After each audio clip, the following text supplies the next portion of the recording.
I've been productively watching Sword Art Online alternative Gale Online season. Ooh, that's a good one. That is yeah, I must say that's a name. What's crazy is SAOGGO. Yeah, SAOGGO is a very good show.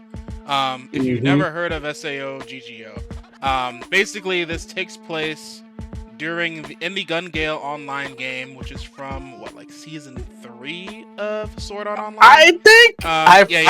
Season 3. I tapped out. It was season 3. But it's pretty much a arc that takes place in Gale, and it's whole different characters that have nothing to do with the original Sword Art cast at all. It's an original cast of characters playing the game and just playing the game. It's so good, bro. And I remember watching season 1 maybe 2 to 3 years ago, and I didn't even expect it to get another season, but it did. I forgot about it, and it finished, and it's completely dubbed except for the last episode. But I was already fine with watching the whole thing, so I just watched the last episode sub. But good show. The thing that I like the most about this series is, like I said, it just takes place in GGO.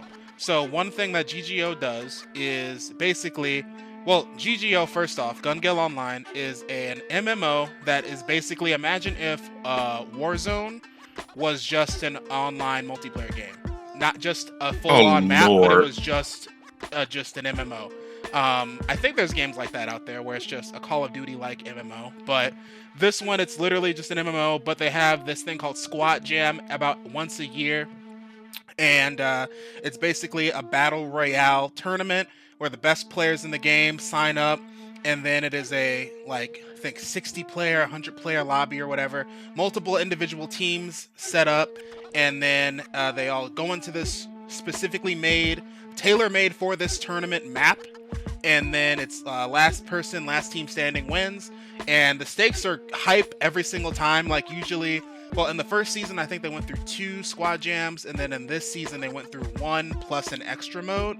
And man, I love how they do squad jam, because honestly, I want them to make an actual video game that has these rules established with at least how the spawning and the map layout works. Who's seen GGO already? Mark, you've seen it? Yep. Brendan, have you seen it? Not in some years. Okay, so yeah, for those who don't know, the squad jam rules basically are, instead of jumping out of a set point that's going across the whole map, like the battle bus or the plane or helicopter in Warzone, everyone gets loaded out in the pregame lobby, and then at the end of the timer, they spawn you into a random point on the map. So you and your team all are grouped up, you spawn on a random point, and then every 5 minutes, the map gets fully scanned, and the leader that is appointed on each team is the one that gets basically scanned, and it shows everyone's position on the map every 5 minutes. It is so good. Can you watch this without seeing original SAOD context from the beginning? You can watch it on its own. It's a whole different situation. It's its own series. It's its own series. So does Kirito show up at all? He doesn't. No. He literally only gets mentioned he doesn't even get name dropped, but he gets mentioned in passing in season 2 one time within in 10 seconds. It's literally all it is, because one character happened to run into Kirito in season 1, in season 1 of SAO. Okay. But other than that, he does not come up at all. Oh no, they briefly mentioned him in the first season as well when they were talking about the previous Battle of Bullets or whatever But they'll mention something like that, but it's not important at all. You don't need to give a fuck about that. Because like I said, they're entirely disconnected from him, so they don't even really know who he is in the first place. So you don't need to watch it. The only reason I end up asking like that is because I've never watched Sword Art Online. I've read A Cell World, which is made by... Cell World is better. It's a strong 7 out of 10. Watch the first season. Watch the first season. That's all I gotta say. Just watch the first season. You don't have to watch after that. But I say it is one of the stronger first 5 episodes in anime in the last decade. Yeah, it starts off real solid. Episodes, dude. It's so good. It starts off real solid, and then it's all right, episode 6. Then it starts doing anime bullshit. But other than that, GGO season 2. There's another squad jam. The characters from the first season that were kind of rivals are now grouped up together. Now they're basically OP. They're going through the squad jam.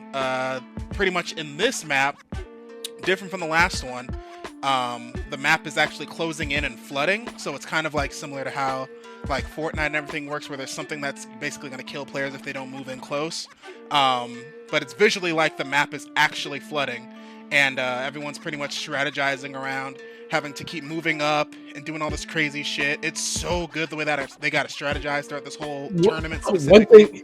One thing that we failed to mention is that in these game modes, any damage that they take is like perma damage during that game.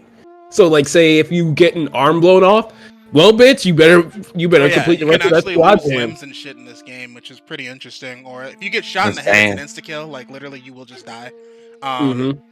It's one life. You can't be respawned. That type of stuff. It's really cool.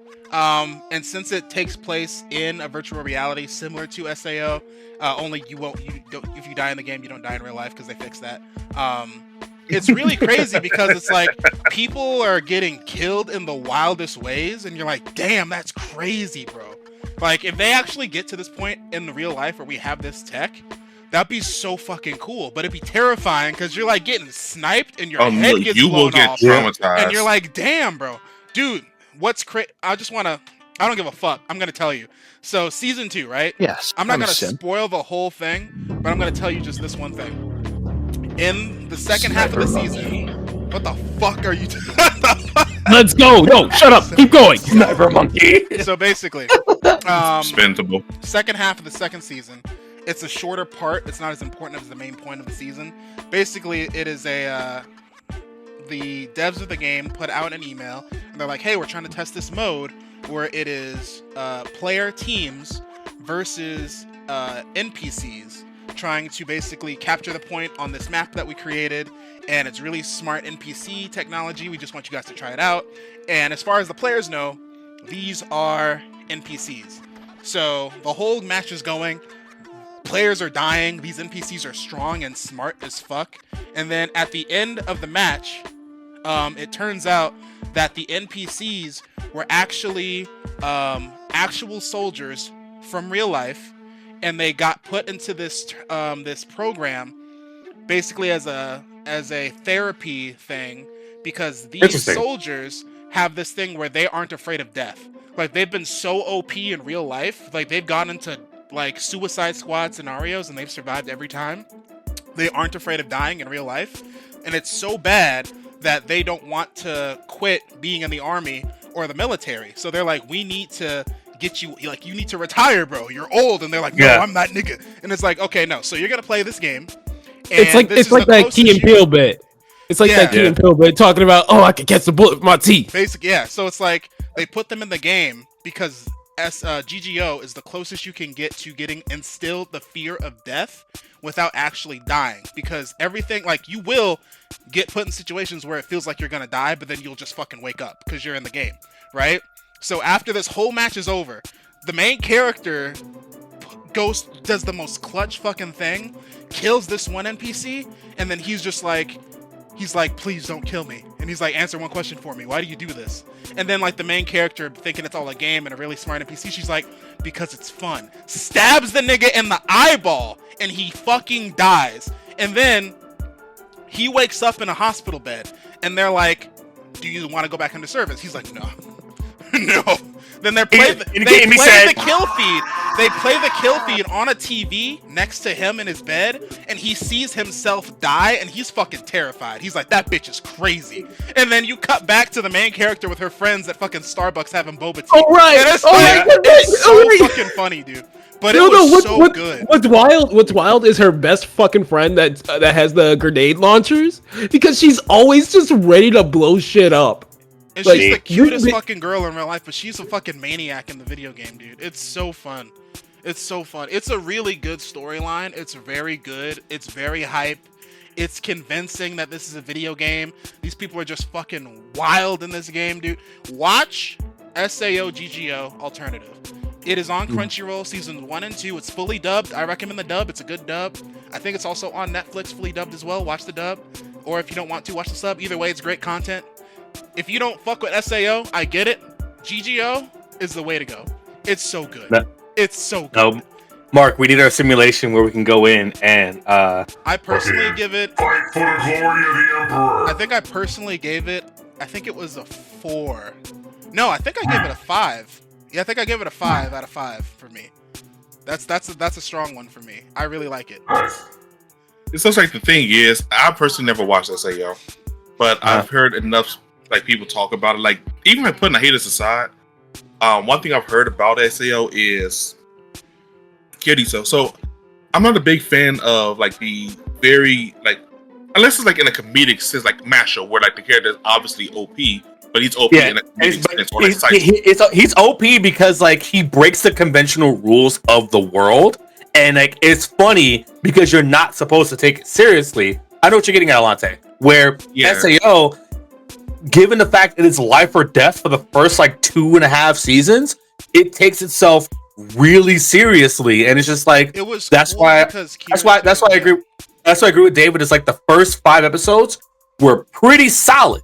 Like starting out SAO, and then of course it kind of just went off the deep end.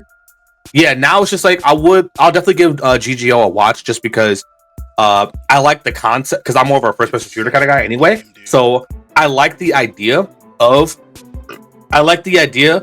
behind GGO. Like SAO had a really good idea, but again, it played itself so seriously that it kind of got annoying and it started doing the anime shit that we don't like. And then with GGO, I think that Alante, you and I will both really sink our teeth into it because it takes the gist of what we know of SAO, at least like how like the world building is on a grander scale, but focuses more on these dedicated squads and it's their own story, which I'm really glad that Kirito's not in the picture. Okay, like related tangent. I will say that the only other good season other than first season is Alicization. Alicization actually touches upon like yeah, that one was actually pretty decent. Especially because it focused more than just Kirito. It also like focused on other people like Yu-Gi-Oh and whatnot. But yeah, watch it. I'll watch it with you. Like it's such a good. It's good. I will the show watch it with you. It's good. Such a good I'll show. say it with you.